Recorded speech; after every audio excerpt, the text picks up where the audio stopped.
Exodus chapter 19. 3 months to the day after leaving Egypt, the Israelites reached the desert of Sinai. Setting out from Rephidim, they reached the desert of Sinai and pitched camp in the desert. There, facing the mountain, Israel pitched camp.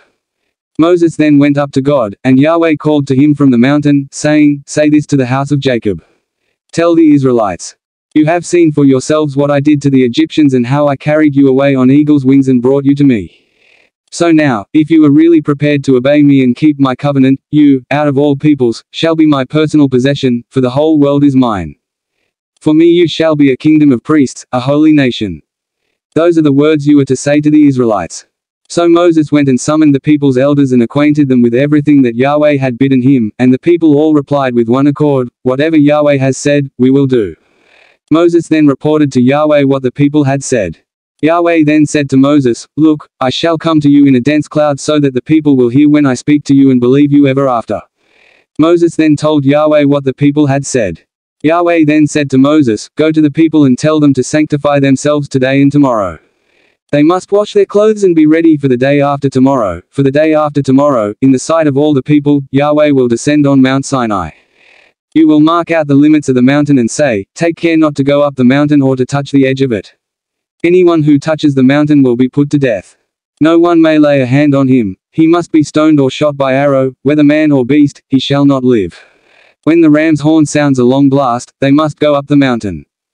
So Moses came down from the mountain to the people. He made the people sanctify themselves and they washed their clothes. He then said to the people, "Be ready for the day after tomorrow, do not touch a woman." Now at daybreak 2 days later, there were peals of thunder and flashes of lightning, dense cloud on the mountain and a very loud trumpet blast, and, in the camp, all the people trembled. Then Moses led the people out of the camp to meet God, and they took their stand at the bottom of the mountain. Mount Sinai was entirely wrapped in smoke, because Yahweh had descended on it in the form of fire. The smoke rose like smoke from a furnace and the whole mountain shook violently. Louder and louder grew the trumpeting. Moses spoke, and God answered him in the thunder.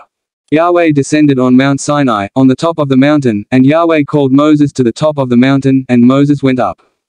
Yahweh then said to Moses, "Go down and warn the people not to break through to look at Yahweh, or many of them will perish. Even the priests, who do have access to Yahweh, must sanctify themselves, or Yahweh may burst out against them." Moses said to Yahweh, "The people cannot come up Mount Sinai, since you yourself warned us to mark out the limits of the mountain and declare it sacred." Yahweh said, "Away with you. Go down. Then come back bringing Aaron with you. But do not allow the priests and people to break through to come up to Yahweh, or he may burst out against them." So Moses went down to the people and spoke to them.